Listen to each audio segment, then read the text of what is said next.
수익을 얻었느냐 안 얻었느냐는 처벌을 더 가중하느냐 마느냐의 문제지 깎아주는 건 아니거든요. 김건희 여사에 대해서는 조사를 하지 않아서 어떻게 이제 이례적인 것이죠. 퇴직금으로 50억 버는 것은 합법입니까? 불법입니까? 이런 식의 수사, 판결 그게 이제 계속된다라고 한다면 그야말로 뭐 유전무죄, 유권무죄.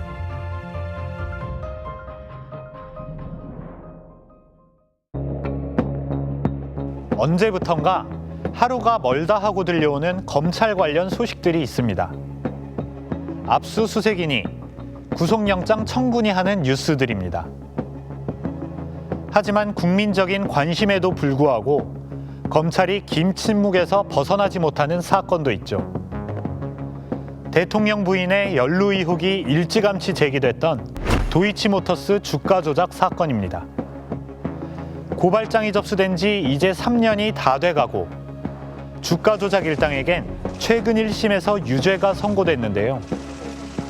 반면 적잖은 연루 정황이 드러난 김건희 여사는 사실상 수사의 무풍지대입니다.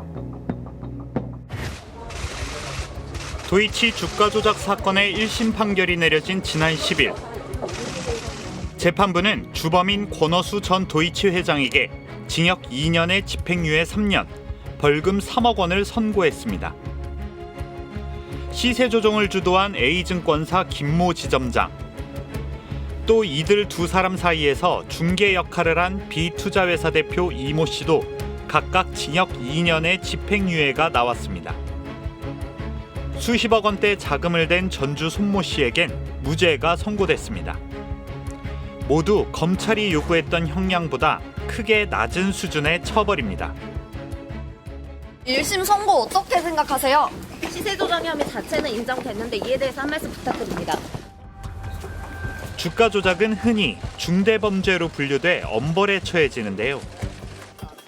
이번엔 어째서 형량이 낮았을까요? 먼저 주가 조작의 기간입니다. 검찰은 2009년 12월부터 2012년 12월까지로 봤는데요. 법원은 이걸 1차와 2차 두 시기로 나눴습니다. 그러면서 2차에 해당하는 2010년 10월 21일 이후만 범행 기간으로 봤습니다. 1차 기간은 공소시효 10년이 지났다는 겁니다. 쉽게 말해 재판에 넘길 수 있는 시간이 지나 죄가 되는지 따질 수도 없다는 얘긴데요. 그러다 보니 구체적인 범행의 횟수부터 크게 줄었습니다. 대표적인 게 이른바 가장매매와 통정매매. 거래량을 부풀리기 위해 일당들끼리 서로 짜고 물량을 주고받는 수법인데요.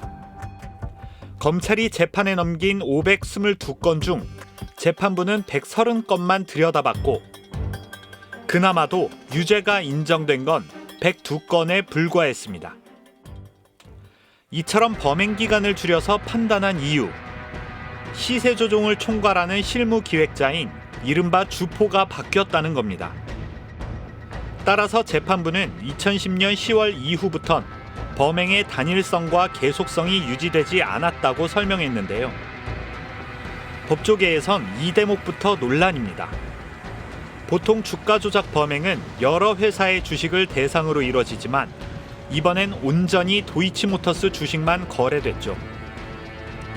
더욱이 최대 주주이자 대표이사였던 권 전 회장이 모든 범행을 주도했습니다. 같은 사람이 회사 한 곳의 주식으로만 범행을 주도한 거니까 개별 거래마다 공소시효를 따질 게 아니다. 즉 거래 기간 전체를 하나의 범죄로 간주해 처벌해야 한다는 지적이 많습니다. 조금 어려운 법률 용어로 이걸 포괄일죄라고 합니다. 회장이 뭐 앞에서는 A라는 주포를 이용하고 뒤에서는 B라는 주포를 이용하고 같은 회사 주식에 대해서 그런 주식 가치를 높이기 위해서 이루어진 범행이어서 권오수의 그 범위를 가지고 본다고 되면 1단계, 2단계 다 하나의 포괄일죄로도 볼 수 있는 사건이다라고 보여집니다. 선고된 형량이 낮았던 이유 또 있습니다. 주가 조작은 이익이 50억 원을 넘으면 무기징역까지 가능한 범죄인데요. 재판부는 실패한 시세 조종, 즉 돈을 별로 못 벌었다고 했습니다. 수익을 얻었느냐 안 얻었느냐는 처벌을 더 가중하느냐 마느냐의 문제지 깎아주는 건 아니거든요. 근데 대폭 깎아줬단 말이에요. 부정적인 거래들로 인해서 선량한 투자자들이 들어갔다가 손실 본 사람들이 있는데 그럼 그분들은 뭐죠? 그분들은 그냥 그 돈 없고 힘 없으면은 그냥 너네들은 당하고 말아라 이건가요? 주가 조작해도 실패해서 무죄면 살인 미수도 무죄냐? 내 계좌도 주가 조작에 활용해달라. 이런 비아냥이 쏟아지고 있는데요. 비난 여론이 따가웠는지 법원도 범행이 10년 이상 지나 공소가 제기돼 관련자의 진술과 증거에 대한 신빙성 평가가 어렵다며 수사에 아쉬움을 드러냈습니다. 네, 실제로 이 사건에서 검찰은 의문의 한복판에 서 있습니다. 왜 그럴까요? 조사 한번 제대로 하지 않은 김건희 여사의 이름이 판결문에 37번이나 등장한 겁니다. 주가 조작에 쓰인 김 여사의 계좌에서 유죄로 인정된 거래만 48건인데요. 그럼에도 이번 판결이 나오자마자 대통령실은 김 여사의 무고함이 드러났다며 목소리를 높였습니다. 판결 뒤 대통령실 홈페이지. 사실은 이렇습니다란 코너에 올라온 입장문입니다. 그간 김 여사의 연루 의혹에 일관된 입장을 유지해왔고 1심 판결과도 충돌하지 않는다고 주장합니다. 앞서 지난 대선 때 윤 대통령은 직접 해명에 나서기도 했는데요. 한 4달 정도 맡겼는데 손실이 났고요. 손실을 봐서 저희 집사람은 거기서 안 되겠다 해서 돈을 빼고 2010년 1월부터 5월까지 주가 조작 선수에게 계좌를 맡겼다가 회수했고 이후엔 김 여사가 남에게 맡기지 않고 가끔 직접 거래했을 뿐 주가 조작은 몰랐다는 말이었습니다. 하지만 이상하죠. 대통령실의 주장과 달리 2010년 10월 이후 주가 조작에도 김 여사의 계좌가 사용됐고 그중 상당수 거래는 시세 조정에 해당한다고 법원이 판결했으니까요. 법원에서 인정된 김 여사 계좌의 불법 거래 정황, 지금부터 자세히 살펴보겠습니다. 2010년 11월 1일 주가 조작 일당은 문자 메시지를 주고받습니다.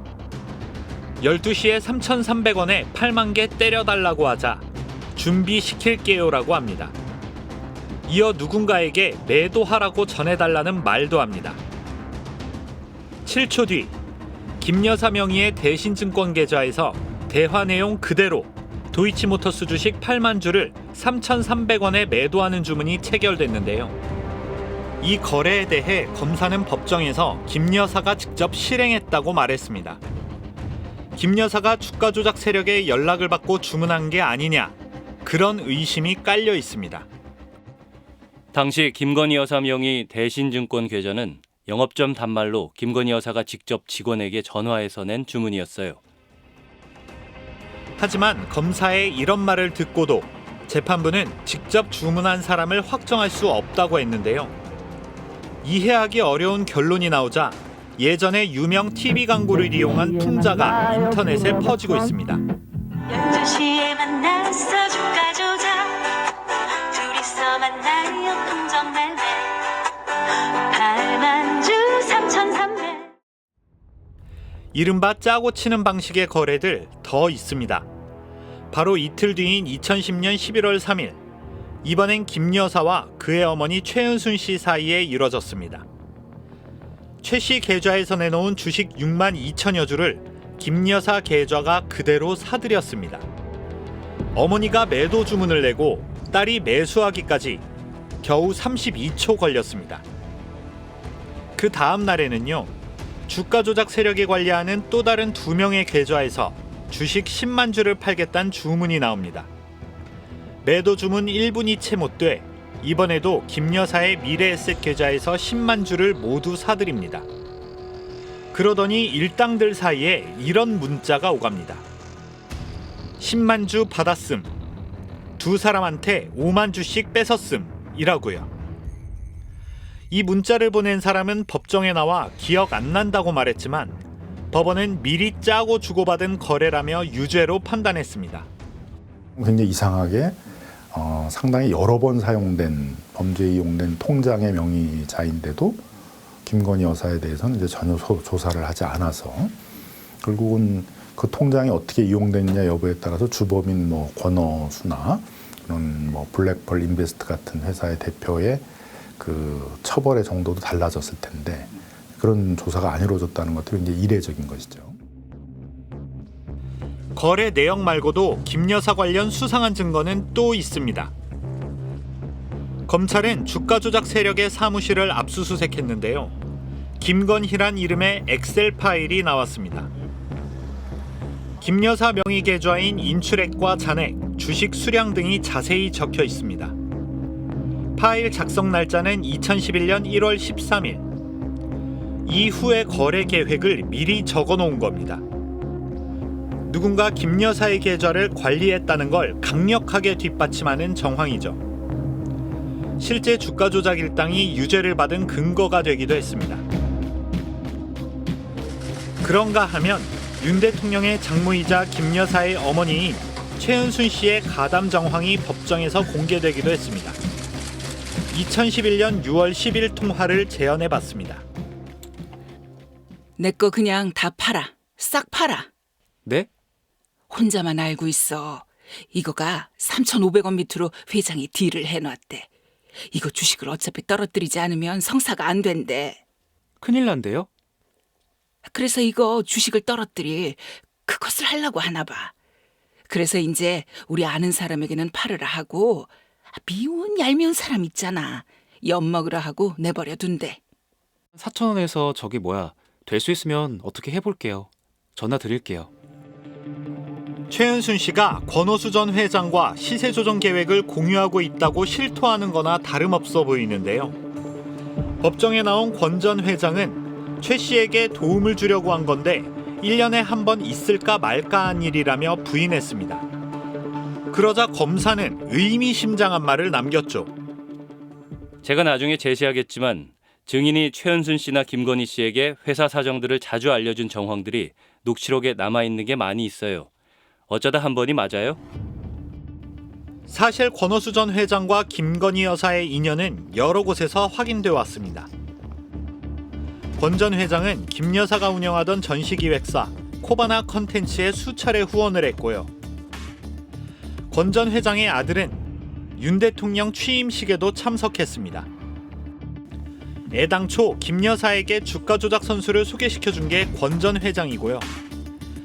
특히 김 여사는 주가 조작이 이루어지던 2011년 초 서울대 최고 지도자 과정을 수료했는데 당시 원우수첩엔 자신을 현 도이치모터스 이사라고 소개했습니다. 이렇게 되면 시세 조정에 가담한 정도를 넘어 회사의 미공개 정보를 이용한 내부자 거래 의혹으로 커질 수도 있습니다. 하지만 대통령실은 의혹을 사실상 외면하고 있습니다. 법원이 처벌할 수 없다고 판단한 1차 시기 거래만 여전히 강조하는데요. 엄밀히 말하면 1심 법원도 이 기간을 무죄라고 한 게 아니죠. 앞서 말씀드렸던 것처럼 처벌 시효가 지나 재판을 하지 않는다는 면소 판결일 뿐입니다. 항소심 판단 대상에서 면소 대상 부분도 전체 포괄 일죄로서 유무죄 판단 대상으로 얼마든지 바뀔 수가 있습니다. 1심 판단에 불과하니. 김건희 여사의 계좌가 사용되었거나 거래 내역이 오늘 유무죄 판단 대상 기간 중에도 포함되어 있어서 관련 수사가 이어져야 한다는 주장이 어느 정도는 타당성이 있어 보입니다. 대통령실은 이런 주장도 합니다. 1심 재판에서 투자자 손모 씨는 무죄였다. 그러니까 김 여사 계좌의 2차 시기 거래가 불법이었다 해도 손 씨처럼 돈을 댔을 뿐인 김 여사 역시 죄를 물을 수 없다. 이겁니다. 맞는 말인지 따져보겠습니다. 전주 손 씨의 무죄 이유에 대해 법원은 주가 조작 일당과 매매 시점을 상의하며 거래한 건 아니기 때문이라고 했습니다. 원래 막대한 자금으로 공격적인 매수 성향을 가진 사람이라고도 했습니다. 주가 조작 선수 김가 찾아와 외국계 투자 펀드가 도이치모터스 매수를 적극적으로 검토하고 M&A 협상 중이라고 하면서 투자 가치 최고라고 말했나요? 네, 내일 만난다고 하더라고요. 그래서 흔들려서 매입했나요? 흔들린 건 아니고 제 판단에 도이치모터스가 가능성이 있다고 봐서 매입했습니다. 실제 손 씨는 자신과 아내, 회사 명의까지 계좌 3개를 직접 운영한 걸로 드러났습니다. 법원이 불법으로 판단한 거래도 없었습니다. 주범인 권 전 회장을 알지도 못했고 결국 1억 900만 원의 손실을 봤습니다. 반면 김 여사는 어떤가요? 도이치 주식 거래에 쓰인 김 여사의 계좌 6개 중 3개의 거래 48건이 유죄로 인정됐습니다. 주가 조작 일당의 전체 불법 매매 102건 중 절반 가까이 김 여사의 계좌에서 이뤄졌습니다. 심지어 김 여사가 주가 조작 선수에게 직접 연락했다는 법정 증언도 나왔습니다. 김건희 씨가 전화가 와서 왜 자기 허락 없이 주식을 팔았냐고 난리쳤던 적이 있어요. 김은 권오수 회장이 시켜서 했는데 자기한테 뭐라 그러더라라고 했고요. 그런 내용을 김에게 들어서 알고 있습니다. 사건 전체를 둘로 나눠 판단한 법원 역시 주가 조작에 계속 사용된 계좌는 최은순, 김건희 정도라고 했습니다. 다른 전주들보다 김 여사와 최 씨의 관여 의혹이 더 크다는 걸 시사한 겁니다. 손모 씨는 1차에 가담하지 않았고 2차에만 나온 사람인데 이 사람에 대해서 검찰이 기소를 했고요. 금액이 크건 뭐든 간에 현실적으로는 손해만 보는 이 사람들은 다 기소가 됐는데 김건희 여사는 기소는커녕 수사도 안 된 게 너무 이상할 뿐더러. 게다가 손 씨 외에 다른 전주 5명은 아직 재판이 진행 중입니다. 그런데도 대통령실은 전주 1명의 무죄 판결을 근거로 김 여사의 결백을 주장하는 건데요. 이처럼 대통령실은 도이치 사건 1심 판결을 전후해 불과 보름여 사이 입장문을 5번이나 냈습니다. 대통령 본인도 아니고 배우자, 그것도 결혼 전 개인 의혹을 대통령실이 변호인처럼 나서고 있습니다. 검찰 수사 지휘하는 거냐? 여당을 향한 김건희 특검 저지 짓이냐? 각종 비판이 쏟아지고 있는데요. 윤 대통령의 최측근으로 알려진 한동훈 법무장관마저 비판 여론을 의식하는 눈치입니다. 대통령실이라든가 이런 쪽에 직접적인 어떤 공격이라든가 방어 차원의 어떤 그런 문제가 있다면 어느 정도 말을 할 수는 있긴 합니다만 가급적이면 본인 스스로 하는 것이 맞다고 생각합니다. 안 하는 게 맞죠. 예전에도 비슷한 일이 있었습니다.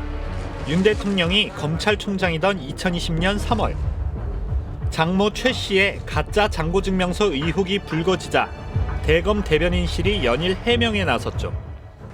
윤석열 검찰이 검찰권을 사유화해서 야당과 언론에 대한 공격을 하는 것은 물론이고 본인과 가족에 대한 변호 활동까지 나선 초유의 국기문란 사건이라고 할 수 있습니다.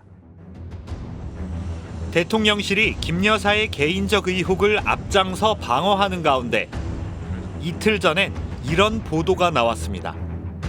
2년 전 당시 도이치 수사팀이 김 여사 측의 출석을 요구했고 조사 날짜까지 특정했지만 김 여사가 나오지 않았다는 겁니다. 이 보도 사흘 전인 지난 21일 이복현 금융감독원장은 전혀 다른 말을 했는데요. 당시에 거꾸로 변호인단은 조사를 받고자 했는데 검찰에서 안 불렀는데 특수통 검사 출신인 그는 지난해 윤 대통령 당선 한 달 뒤 검찰을 떠났죠. 당시엔 문재인 정부의 검찰 수사권 박탈을 반대한다며 사의를 밝혔는데 최근엔 이런 말도 했군요. 그게 너무 정치적인 게 제가 그래서 사표 내고 나온 거거든요. 너무 정치적이라서 주가 조작 사건을 많이 해봤는데 근데 이거는 제가 보니까는 정말 한 톨의 증거라도 있었으면 기소를 했을 텐데 증거가 없는 겁니다. 자, 김건희 여사에 대한 수사. 야당은 이제 특별검사를 도입할 수밖에 없다는 입장입니다. 각종 여론조사의 특검 찬성 의견도 대체로 절반을 넘습니다.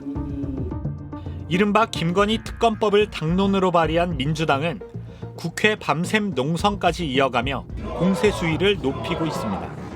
김건희 특검 수용하라! 수용하라! 수용하라! 수용하라! 최근 검찰은 김 여사가 이전 수사팀에서 서면 조사를 받았다고 밝혔습니다. 하지만 도이치 일당의 공소장이나 이번 1심 판결문 어디에서도 그 흔적을 발견하긴 어려웠습니다. 단순히 돈을 대고 계좌를 맡겼을 뿐이냐? 범행 계획을 미리 알고 실행한 공범이냐? 김 여사의 기소 여부가 달린 핵심 쟁점이죠. 1심 판결문을 놓고 살펴본다면 여러분은 어떻게 생각하십니까? 서민 다중에게 피해를 주는 범법자들은 지은 죄에 맞는 책임을 지게 될 겁니다. 다시 룰이 지켜질 것이라는 믿음을 시장 참여자들에게 줄 것입니다. 주가 조작을 통해 얻은 범죄 수익은 확실하게 환수하며 이에 가담하는 자는 우리 증권시장, 더 나아가 금융시장에서 퇴출시킨다는 각오를 가지고 이 문제를 다뤄야 할 것입니다. 스트레이트는 이번 취재 과정에서 11가지의 문항이 담긴 서면 질의서를 보냈습니다. 하지만 돌아온 답은 없었습니다.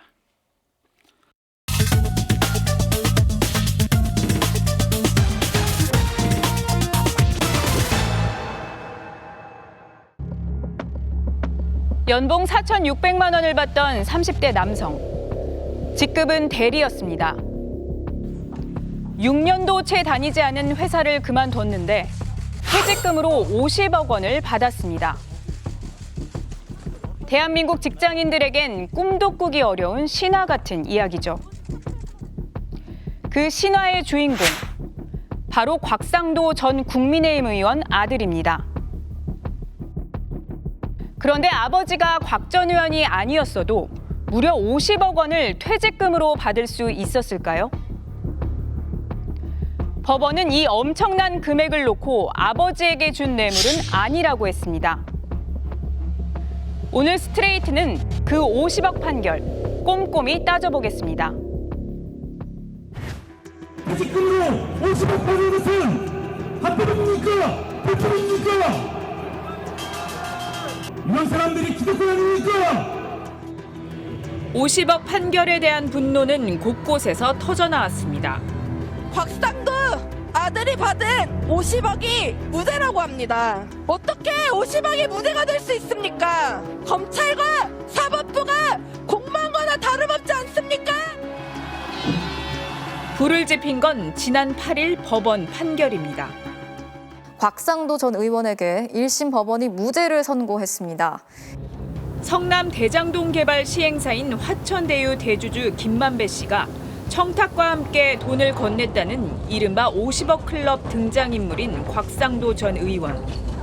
그의 아들 병채 씨가 화천대유를 그만둘 때 받은 퇴직금 50억 원에 대해 법원이 뇌물이 아니라고 판단한 겁니다. 7년 대학 후배인데 그 회사 취직한다는 거. 그것도 어떻게 보면 과연 이게 순수하게 우연한 일이냐. 그것도 의심스럽죠. 그런 마당에서 또 굳이 계약을 10배로 거쳐가면서 지급하는 거. 미스터리 투성인데 그거를 다 판사는 일부러 눈을 감았다. 이렇게까지 볼 수밖에 없습니다. 곽 전 의원과 같은 당 인사들조차 비판에 가세했습니다. 그게 뇌물이지. 부패 한 축을 무죄를 내려버렸으니까 이건 국민의 상식으로 납득이 안 가는 거죠. 홍준표 대구시장은 검사의 봐주기 수사인지 무능인지 아니면 판사의 봐주기 판결인지 모르겠다고 꼬집었습니다. 하지만 곽 전 의원은 화천대유가 워낙 돈을 많이 벌다 보니 생긴 일이라면서 아무 문제가 없다고 주장하고 있습니다. 아들 퇴직금이 대가성이라는 또 의혹들도 있는데 이에 대해서 어떻게 생각하시나요? 그게 무슨 말씀이죠? 그 부분에 대해서는 그 회사가 지금 그 남들이 상상할 수 없는 돈을 벌었다는 거에 대해서는 다 아시지 않습니까? 그래서 이런 이상한 일들이 지금 생겼다고 저는 그렇게 생각합니다. 하지만 화천대유 공시자료를 보면요. 2016년부터 2020년까지 퇴직금 지출액은 적게는 수백만 원, 많아야 1억 원 남짓이었습니다. 하지만 곽 씨가 회사를 그만둔 2021년에 돌연 53억 7천만 원으로 폭등했습니다. 이 중 50억 원을 곽 씨가 받아간 거죠. 대리가 50억 받는 경우가 없었죠. 화천대유도 뭐 퇴직금이다, 뭐 보상금이다라는 말을 하는데 그렇게 퇴직금을 적립하지도 않았어요. 그러니까 이거는 통상의 경우와 너무 다른 거죠. 50억을 받은 이 사람은 어떤 식으로든 사회적으로 응징할 필요가 있는 거예요. 왜냐하면은 분명히 뭐가 있거든요. 재판부도 곽 씨가 받은 돈이 사회 통념상 이례적으로 과하다고 봤습니다. 그러면서 아들이 아버지를 대신해 뇌물을 수수한 것은 아닌지 의심이 드는 사정이 있다고 뇌물 가능성까지는 인정했고요. 뇌물죄를 판단할 때 핵심 요건인 곽 전 의원의 직무 관련성도 있다고 봤습니다. 국민의힘 부동산 투기 특별조사위원으로서 직무가 대장동 개발과 밀접한 관계가 있을 수 있다는 겁니다. 그런데도 재판부는 왜 곽 전 의원의 뇌물수수가 아니라고 봤던 걸까요? 그 결정적인 이유는 곽 전 의원이 아들과 함께 살지 않고 아들이 결혼을 해서 독립생계를 이뤘다. 이 둘은 이른바 경제공동체가 아니라는 겁니다. 그 아버지 입장에서는 결국 아들에게 어떤 사실상의 증여로서 어떤 큰 거 하나 해준다 뭐 이런 생각으로 뇌물을 아들로 하여금 받도록 이렇게 했을 가능성이 많이 있는데 독립된 생계를 하고 있냐 아니냐에 따라서 경제적 공동체이냐 여부가 달라진다라는 것은 너무 이상한 법리를 펴온 것이 아닌가. 마침 비슷한 시기에 나온 조국 전 법무장관 판결과도 비교가 됐습니다. 딸 조민 씨가 부산대 의학전문대학원 재학 시절 장학금으로 600만 원을 받은 게 청탁금지법 위반으로 유죄 판결을 받았죠. 아직 학생 신분으로 경제적 독립을 하지 않았기 때문에 부모에게 준 돈으로 볼 수 있다는 겁니다. 결혼도 안 하고 같이 생활하고 조국 교수가 돈을 주는 입장이기 때문에 이거는 유죄가 된 것이고 이거는 세대가 분리돼서 같이 안 살고 그리고 받았다라는 증거가 없기 때문에 뇌물수수가 안 되고 어떻게 보면 법원이 새로운 뇌물수수 방법을 알려준 거예요. 한기를 터준 거죠. 심지어 논란의 중심인 곽상도 전 의원조차 조국 전 장관에게는 매몰찼습니다.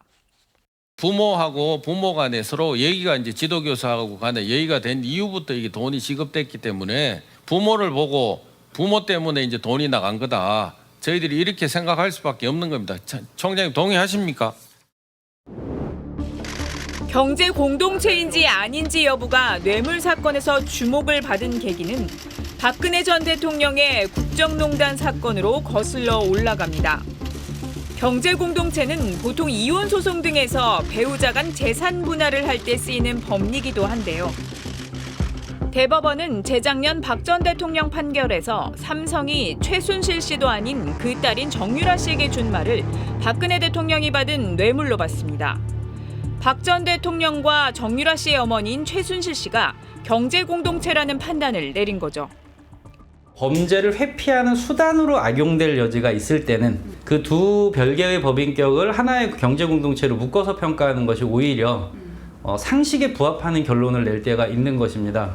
그래서 최순실 국정농단 사건 때도 저희가 그런 박근혜 전 대통령과 최순실은 사실상 이익공동체였다. 대통령은 나는 한 푼도 받은 적이 없다. 그렇지만 사실상 통치자금을 관리했던 거 아닙니까? 라는 논리로 이제 사실은 처벌을 받았던 전례가 있는 거고. 그런데 곽 전 의원의 경우는 정반대로 혈육관이라도 분가를 했으면 부양 의무가 사라지므로 각자 받은 돈은 별개라는 근거로 활용된 겁니다. 재판부가 진상규명을 위해 검찰 보완 수사를 요구하는 등 노력을 기울이지 않았다는 지적도 나왔습니다. 판사도 이게 부족하게 나오면 촉구를 하거든요, 입증을. 이거는 이 판사의 어떤 뭐 재량이기도 하지만 사건을 재판하면서 일종의 의무예요. 성명권 행사를 해서 좀 제대로 이거를 공소 유지를 하든지 공소장을 바꾸든지 해라라고 얘기를 하면 검사가 알아듣고 그걸 바꾸는 경우들이 꽤 많아요. 근데 그거를 했다는 흔적이 없어요. 왜 이 뇌물죄에서만 유독 그렇게 했는지. 처음부터 검찰이 제대로 수사하고 기소를 했다면 어땠을까요? 이미 수사 단계부터 김이 빠져 있었다는 비판이 높습니다.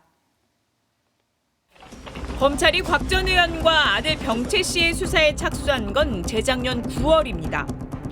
뇌물의 경우 특가법상 가중처벌 대상으로 받은 돈이 1억 원 이상만 돼도 무기 또는 10년 이상의 징역에 처해집니다. 뇌물죄로 드러날 경우 세전 50억이란 액수는 중형이 불가피한 중대범죄인데 검찰 압수수색은 곽병채 씨의 집에 한 차례, 곽상도 전 의원의 자택과 사무실에 한 차례 이루어졌고 구속영장 청구 전에 출석 조사는 각각 한 번뿐이었습니다. 그나마 곽 전 의원에 대해 청구한 첫 번째 구속영장은 증거 부족으로 기각됐고 수사 시작 1년여 만에 재신청을 해서야 발부됐습니다. 특히 검찰은 뇌물수수 혐의에 대한 공범으로 아들은 기소조차 하지 않았습니다. 즉 병채 씨가 받은 50억 원이 곽 전 의원에게 전달이 된 건지 제대로 확인도 못한 채 곽 전 의원만 기소를 했다가 결국 무죄가 났다는 지적입니다. 그리고 아버지와 아들이 그런 그 대장동 사업과 관련해서 여러 도움을 준 것에 대한 대가로 50억을 받는다라는 생각에서 역할 분담을 한 것으로 봐야 되겠죠. 공범 관계로 해서 사실 곽상도 의원이 직접 돈을 받은 그런 것으로 봐야 되는 것이 상식에 부합하는 거죠. 뇌물수수죄 입증이 어려울 경우를 대비해 예비적으로 제3자 뇌물수수 혐의도 적용했어야 한다는 지적도 있습니다. 공무원 등이 청탁을 받고 본인이 아니라 제3자에게 뇌물을 주도록 한 경우 적용되는 혐의인데요. 지난 2006년 이남기 전 공정거래위원장은 SK텔레콤에서 기업 결합 심사와 관련한 선처를 부탁받고 자신이 다니던 절에 10억 원을 시주하도록 했다가 제3자 뇌물죄로 처벌을 받았습니다. 피고인들은 그 사건에서도 불심에 의해 시주했다라고 주장했어요. 나의 믿음으로 시주했다라고 주장을 했어요. 근데 재판부가 우호적인 처분을 바라는 관계가 아니었다면 과연 이 시주가 일어났을까를 국민적인 눈높이로 생각해 본다면 이거는 대가를 바란 뇌물이라고 볼 수밖에 없습니다라고 판결을 했다는 거예요. 하지만 대가성이 폭넓게 인정되는 단순 뇌물수수죄와 달리 제3자 뇌물죄의 경우 부정한 청탁을 구체적으로 입증해야 합니다. 이 때문에 곽 전 의원의 경우 제3자 뇌물죄 혐의를 추가했더라도 현재 수사된 내용만으로는 유죄가 나기 힘들었을 거라는 지적도 있습니다. 대가성이 부정이 돼가지고 지금 무죄가 나왔거든요. 결국 검찰이 수사가 부족했고 또 공소유지 과정에서 그런 공소의 죄목을 잘못 정했다라고 볼 수밖에 없는 거거든요. 본인이 받지 않고 제3자가 받았다라고 하더라도 제3자 뇌물죄가 있거든요. 수사를 통해서 왜 그 금원이 아들에게까지 가야만 했는지를 밝혔어야 되는데 그걸 밝히지 못했다라고 하면은 수사의 무능일 것이고 만약에 이것을 고의적으로 덮어주기로 했다 그러면은 그건 검찰의 정치적인 중립을 위반하는 문제가 되거든요. 결국 수사 단계에서부터 잘못됐다라는 비난이 거세지자 검찰은 수사 인력을 보강하고 항소심 대비에 만전을 기하겠다고 밝혔습니다. 지금 저희 새 수사팀에서 확실하게 책임지고 할 수 있는 모든 일을 다 할 거라는 말씀드립니다. 뭐 세상에 공자가 어디 있습니까? 그 정도 상황이 있었는데 그게 아무런 처벌받지 않는다? 누가 그걸 동의하겠습니다. 하지만 이번 무죄 판결은 이른바 50억 클럽 수사에도 영향을 줄 거란 우려가 커지고 있습니다. 이게 이제 일회성으로 그치지 않을까 봐 국민들이 걱정하는 거죠. 네네. 이런 식의 수사, 이런 식의 판결, 그게 이제 계속된다라고 한다면 그야말로 뭐 유전무죄, 유권무죄 상황이 이제 벌어질 것이고. 대장동 일당이 8천억 원의 대박을 터뜨리는 과정에서 정관계 법조계 인사들에게 사업이 잘 되게 해달라는 청탁과 함께 50억 원씩을 전달했다는 녹취록이 공개가 돼 검찰이 수사에 착수를 했죠. 구체적으로 거론된 인물이 곽 전 의원을 포함해 모두 6명. 이 가운데 돈의 흐름이 확인된 건 곽상도 전 의원이 유일합니다.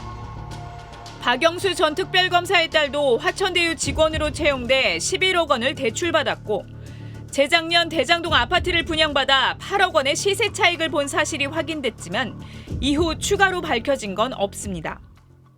50억 클럽으로 얘기 나왔었던 판사와 검사 명단이 사실 나왔잖아요. 네네. 그러면 화천대유에서 돈이 움직인 흐름 속에서 이 돈이 실질적으로 어디로 갔는가, 법조 비리라고 하는 영역이 어디까지 지금 형성된 것인가를 밝히는데 검찰이 주력했어야 되는데 왜 그렇게 집요한 수사를 하지 못했느냐. 그리고 거기에서 나오는 이름들이 검찰의 대형 정관분들이시잖아요. 지금 박영수 전 특검이라든지 법원과 검찰이 관련돼 있다라고 하는 부분이 사실은 저는 전혀 수사가 안 됐다고 생각이 되거든요. 사실상 면죄부를 준 것이나 다름없는 판결. 또 이를 초래한 부실한 검찰 수사에 대다수의 국민들은 특검이 필요하다고 보고 있습니다. 오늘 50억 클럽 특검법을 발의합니다. 50억 클럽 연루자에 대해 다양한 정황 근거, 녹취록이 공개되고 재판 거래 등의 의혹이 불거졌지만 곽상도 전 의원만 재판 중일 뿐 50억 클럽에 대한 검찰의 수사는 사실상 시작도 못했습니다. 50억 퇴직금이 정당하다는 판결이 나온 뒤 버스요금 잔돈 800원을 횡령한 버스기사의 해고는 정당하다고 봤던 지난 2011년 법원의 판결이 다시 조명받고 있습니다. 해당 버스기사는 해고 이후에 생활고에 시달렸다고 하죠. 우리나라 30대 그룹 전문 경영인 중 곽병채 씨 퇴직금이 4위란 사진이 온라인상에 퍼지기도 했습니다. 50억이라는 금액은 저 같은 사람한테는 이제 상상도 안 가는 금액이고 그런 거에 대한 인지조차 할 수 없는 그런 영역이어가지고 일말의 눈치도 보지 않는구나 사법부라는 곳이 청년들의 마음이나 시민들을 고려할 의사가 없다. 아들 줬으니까 그리고 따로 결혼해서 사니까 상관없다. 이런 식으로 하면 앞으로 모든 뇌물은 다 아들 딸한테 줄 겁니다. 예, 저 같아도 그러겠어요. 무엇이 우리 사회에 이런 엄청난 간극을 만들었을까요? 어디서부터 잘못됐고 또 이를 바로잡을 수는 없는 걸까요? 온갖 인맥과 백과 그런 어떤 사회적 신분이나 지위에 따라서 법은 달리 적용되는 것이다 라는 인식이 이제 더 커질 거기 때문에 법 앞에 만인은 평등하다는 헌법의 이념에 대한 불신들이 커지게 될 것입니다. 결코 작은 문제가 아니다. 좀 책임감을 가지고 검찰과 법원이 좀 임해줘야 되지 않는가 생각이 들고요.